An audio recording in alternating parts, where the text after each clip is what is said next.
नमस्कार।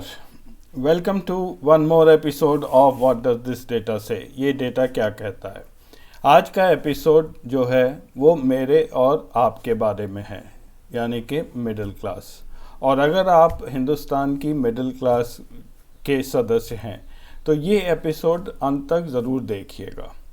वो इसलिए है कि आने वाले दिन कोई बहुत अच्छे नहीं होने वाले हैं और आपको ये पता होना चाहिए कि इसमें क्या इश्यूज़ आने वाले हैं, क्या प्रॉब्लम्स हैं, जिससे आप आगे बढ़ने के लिए एक इन्फॉर्म्ड डिसीजन ले सकें। तो आज के इस एपिसोड में बात करेंगे हम सबसे पहले महंगाई की। महंगाई के बारे में आपने देखा होगा कोई भी बात नहीं कर रहा है, ना ही हमारी सरकारें कर रही हैं, ना ही राजनीतिक दल कर रहे हैं। यहाँ तक कि जिन राज्यों में इलेक्शन होने जा रहा है वहाँ भी महंगाई एक मुद्दा या इश्यू नहीं बन पा रहा है। ऐसा क्यों है हम ये जानेंगे। आने वाला समय कोई बहुत अच्छा नहीं है, जो मिडिल इनकम ग्रुप और जो लो इनकम ग्रुप्स हैं उनके लिए है। As they say in English, there are dark clouds ahead with no silver lining. कोई भी अच्छी खबर नहीं आने वाली है।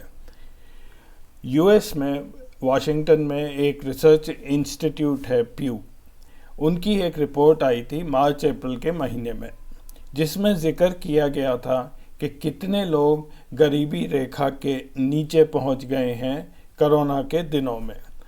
ये रिपोर्ट हिंदुस्तान में डिस्कस नहीं हुई है। Governments are really notorious when it comes to providing information, especially if the information is bad. सरकारें जब कोई खराब खबर होती है तब वो आपसे बात नहीं करते हैं, एक चुप्पी साध लेते हैं। इसी तरह से कई इंडिकेशंस आ रहे हैं इस सरकार से कि आने वाला समय इकोनॉमिकली और फाइनेंशियली बहुत मुश्किल होने वाला है। और लास्ट में वो कौन से तबके के लोग हैं या कौन से ज्योग्राफी के लोग हैं जो इससे जो है प्रभावित होने वाले हैं। पिछले कुछ दिनों महंगाई की जो खबरें अखबारों में आई हैं आपने भी देखा होगा। होलसेल प्राइस इंडेक्स जो है इन्फ्लेशन वो 14.5% हो गया है पिछले हफ्ते। रिटेल इन्फ्लेशन जो है वो 5% के करीब टच कर रहा है, इट इज़ टचिंग 5%। पेट्रोल और डीजल 100 रुपये के ऊपर लगातार बना रहा है in spite of the government reducing the taxes. उन्होंने 10-15 रुपया एक्साइज ड्यूटी कम की थी, लेकिन फिर भी पेट्रोल 100 के ऊपर ज़्यादातर स्टेट्स में है। अभी पिछले हफ्ते ये भी खबर आई कि रेलवेज़ जो है वो जो सीनियर सिटीजन्स का डिस्काउंट था और भी कई तरह के जो डिस्काउंट्स थे वो भी अब आगे से आपको नहीं मिलेंगे, वो विड्रॉ हो चुके हैं। On the import front the Indian rupee has gone down by almost 5% in the last 6 months. जो रुपए की कीमत जून में करीब 72 रुपये थी वो अब 76 रुपये to a dollar US dollar को टच कर रहा है। तो जितने भी हमारे इंपोर्ट्स हैं वो इसी रेशो में वो महंगे हो गए हैं, एडिंग टू द इन्फ्लेशन। और डोमेस्टिक कैश के बारे में तो आप लोगों को पता ही होगा। 2014 में ये इसकी कीमत 414 रुपये थी और तब इतना हंगामा हुआ था, और वो क्यों हुआ था ये भी क्लियर नहीं है, क्योंकि 2011 से गैस जो है वो करीब 400 रुपया ही सरकार मेंटेन कर रही थी। वो सब्सिडीज़ बढ़ाते जा रहे थे क्योंकि अंतर्देशीय मार्केट में गैस की कीमत ज़्यादा हो गई थी। मोदी सरकार ने पिछले साल ये सब्सिडी हटा दी है, तो अब हम जो कीमत देते हैं वो पूरी कीमत देते हैं। अब इनफैक्ट मैंने कल जो सिलेंडर ख़रीदा है वो 952 रुपये का है और उसमें मेरे को 40 रुपया 71 पैसे वापस आया है। तो सब्सिडाइज जो सिलेंडर है वो आज की तारीख में 911 रुपया है।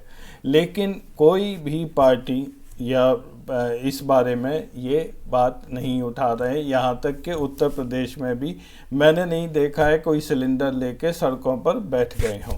पिछले साल हमारी अर्थव्यवस्था जो है नीचे गिरी थी 7% के ऊपर से, और जो जीडीपी ग्रोथ रेट था वो 14% गिरा था। उसके साथ ही अनएम्प्लॉयमेंट, जो लोगों की तनख्वाहें थीं वो सारी कम हो गई थी और उसका अफेक्ट जो हमारी मिडिल क्लास है उस पर सबसे ज़्यादा पड़ा था।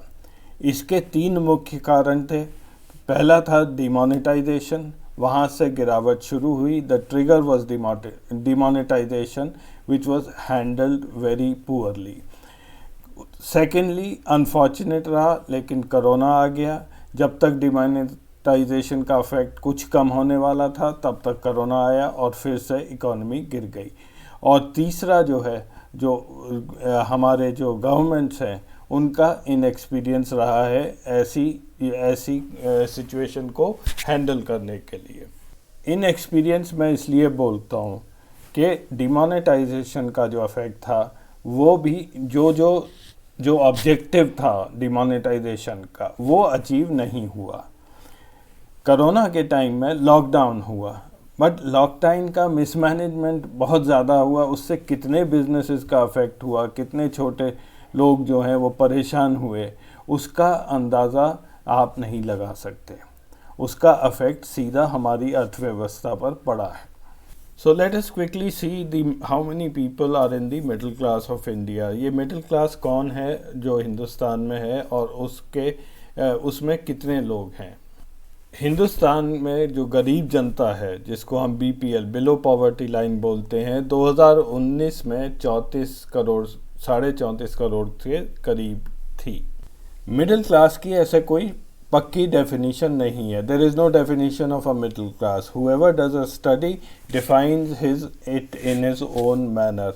हमारे जो वित्त मंत्री हैं निर्मला सीतारामन जी, उन्होंने इस साल शुरू में कहा था कि मिडिल क्लास वो लोग हैं जो पॉवर्टी लाइन के ऊपर हैं और सालाना 18 लाख रुपया कमाते हैं। पर एक और जो स्टैंडर्ड डेफिनेशन है वो 2 से लेकर 20 लाख 2 लाख से लेकर 20 लाख तक जो लोग कमाते हैं उन्हें मिडिल क्लास कहा जाता है। 2 लाख जो है कमाने वालों को लोअर मिडिल क्लास और जो 20 लाख हैं वो हायर मिडिल क्लास। ये एक रेंज है। इसके मुताबिक मिडिल क्लास ऑफ इंडिया का जो फिगर है वो कहीं 30 करोड़ से लेकर 60 करोड़ तक आप कंप्यूट कर सकते हैं। But 30 crore is another 30 crore is another acceptable figure. और जो लोअर मिडिल क्लास में कौन लोग आते हैं वो हैं जो वेंडर्स हैं, स्ट्रीट वेंडर्स हैं, फूड इंडस्ट्री वाले, leather workers, painters, construction workers, security वाले। ये सारे जो हैं ये करीब 10 से 20 हज़ार रुपया महीना ये लोग कमाते हैं।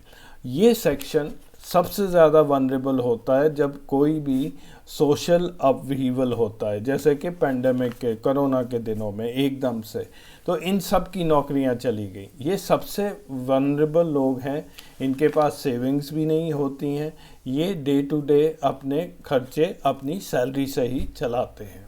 Now let's see some indicators where we are heading. हम अब कुछ ऐसे संकेत देखते हैं जो कि आगे आने वाले दिनों का एक इंडिकेशन है।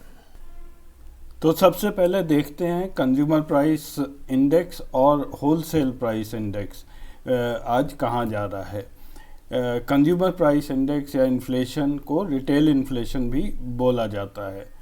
ये वो इन्फ्लेशन है जो रिटेल शॉप्स पर हम और आप जब कोई सामान खरीदते हैं तो वो बढ़ी हुई कीमत पर खरीदते हैं तो उसको CPI यानी कंज्यूमर प्राइस इंडेक्स बोला जाता है। WPI यानी कि होलसेल प्राइस इंडेक्स मंडियों में जो है होलसेल की जगह पर जो ट्रांजैक्शन होते हैं उसका इन्फ्लेशन होता है। तो ये 2017 से आप देखेंगे ये दोनों फिगर्स ऑलमोस्ट बराबर चलते रहते हैं, 1-2% के इधर उधर पर। जो आज होलसेल में अगर प्राइस बढ़ती है तो वो ज़्यादातर कंज्यूमर को 1-आध महीने में देनी पड़ती है।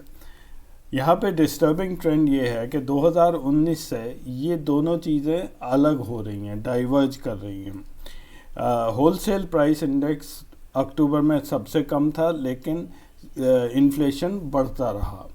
इसके कई कारण होते हैं, बट प्राइमरली इसका ये मतलब है कि जो हम होलसेल चीज़ें हैं या डे टू डे खाने पीने की चीज़ें हैं, ये इन्फ्लेशन उसकी वजह से नहीं है।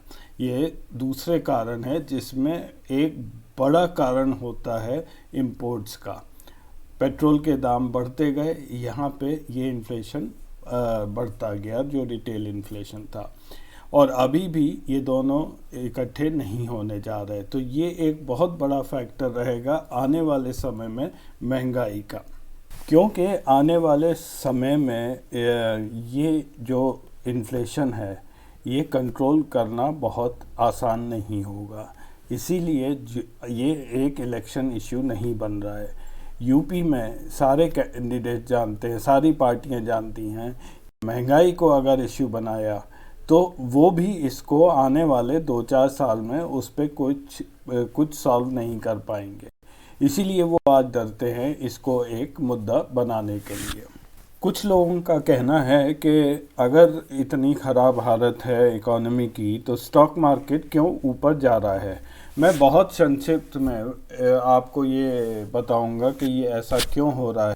ये पिछले 1 साल में अगर आप देखेंगे तो सेंसेक्स और निफ्टी क्वार्टर ऑन क्वार्टर ऊपर जाते रहे हैं, जबकि जीडीपी जो है बहुत कम की ग्रोथ बिल्कुल कम होती गई। ये बिल्कुल इसके ऑपोजिट चलता रहा है। स्टॉक मार्केट ऊपर जा रहा है और बहुत बेहद तेज़ी से ऊपर गया और जीडीपी नीचे आती गई। जब भी इकोनॉमी नीचे गिरती है तो सरकारों का ये प्रयत्न होता है कि वो इंटरेस्ट रेट्स ना बढ़ने दें। अगर इंटरेस्ट रेट्स बढ़ गए तो लोग लोन कम लेंगे, कम खरीदारी होगी, इससे और ज़्यादा इकोनॉमी नीचे जाएगी। पिछले दिनों इसी वजह से आरबीआई ने करीब 5.3 लाख करोड़ ये लिक्विडिटी सिस्टम में बढ़ाई थी by way of purchasing government bonds और सिक्योरिटीज़।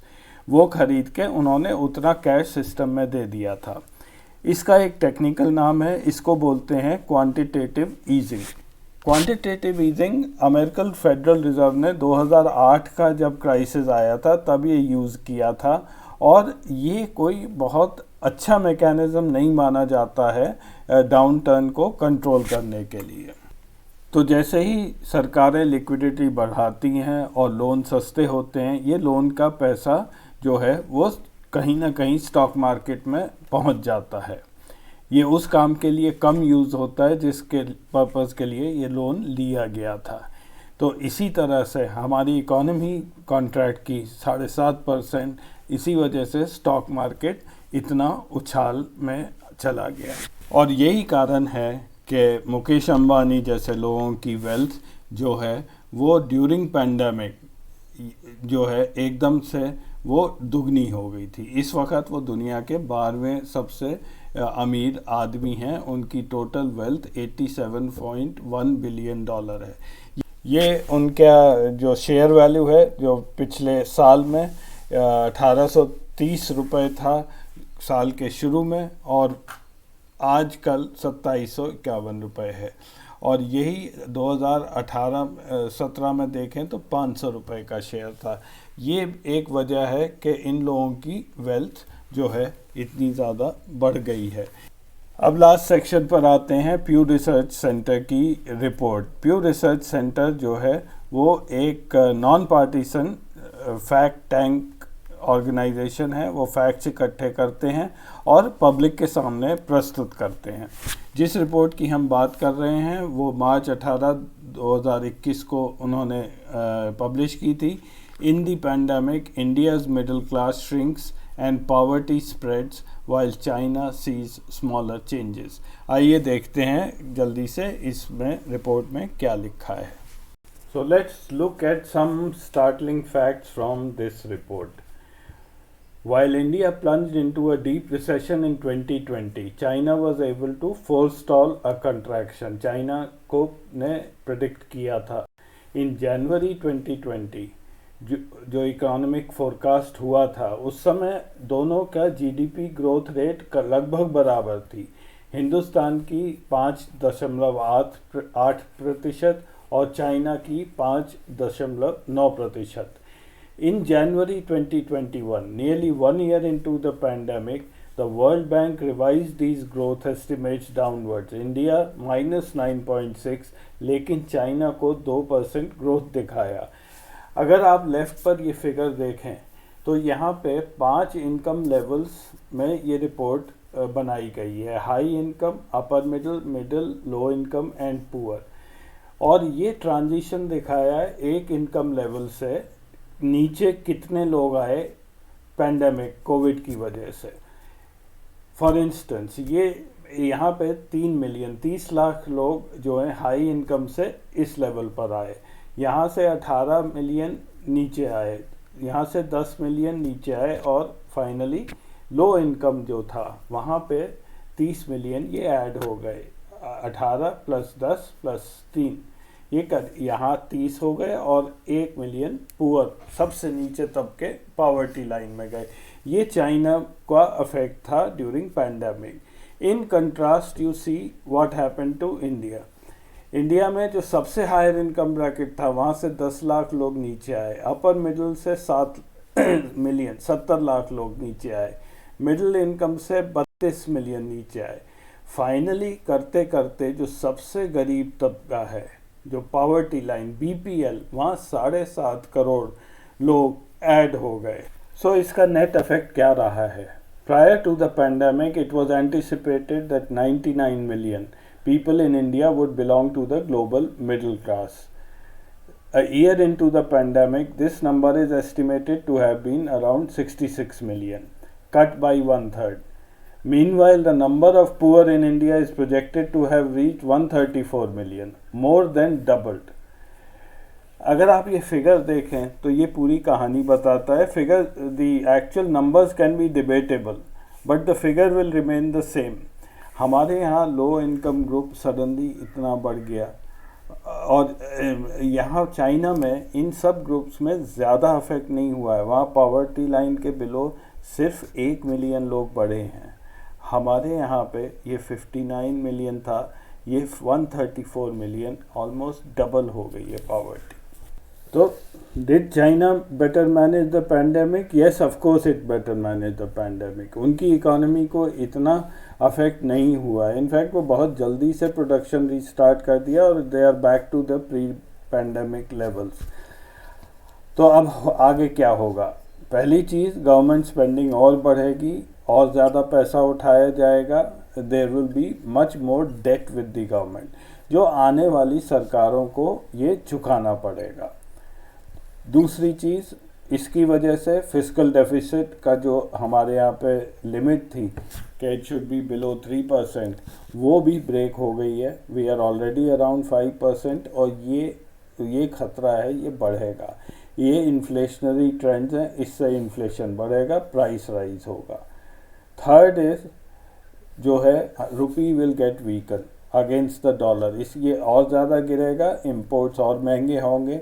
तो इन शॉर्ट आने वाला जो साल है, 1 साल या 2 साल, यहाँ पे महंगाई अपनी जगह ही रहेगी। अभी कोई उसमें रिलीफ का कुछ पॉसिबिलिटी नहीं है। सरकार के पास पैसे नहीं है, इसीलिए ना वो गैस पर सब्सिडी दे सकती है, ना ही वो पेट्रोल पर टैक्सेस कम कर सकती है। इन्फ्लेशन रेट 6% के ऊपर रहने वाला है। अनएम्प्लॉयमेंट बढ़ेगा, especially rural unemployment, that's going to be a big challenge, और लेस डिस्पोजेबल इनकम रहेगी लोगों के। तो कौन सी वो स्टेट्स हैं और कौन से वो लोग हैं जो सबसे ज़्यादा अफेक्ट होंगे? इसके लिए I go back to my old figure of per capita GDP. जो लाल स्टेट्स हैं वहाँ ज़्यादा अफेक्ट होगा, वहाँ पैसे कम हैं, प्रोडक्शन कम है, गरीबी ज़्यादा है। किसी भी राजनीति का ध्यान है इस तरफ? Unfortunately not. चुनाव का माहौल है, हर कोई यूपी, गोवा, पंजाब की तरफ दौड़ रहा है। हमारे प्रधानमंत्री खुद हफ्ते में 3 दिन यूपी जा रहे हैं। कल सारे कैबिनेट मंत्री यूपी पहुंचे हुए थे, रैलियों में पार्टिसिपेट कर रहे थे। इकॉनमी की तरफ एक तरह से उसको छोड़ रखा है, किसी का भी ध्यान नहीं है। तो आने वाला समय ही ये बताएगा कि हम किस तरफ जा रहे हैं। आज के लिए बस इतना ही इस एपिसोड में। अगले हफ्ते फिर मिलेंगे, तब तक के लिए नमस्कार।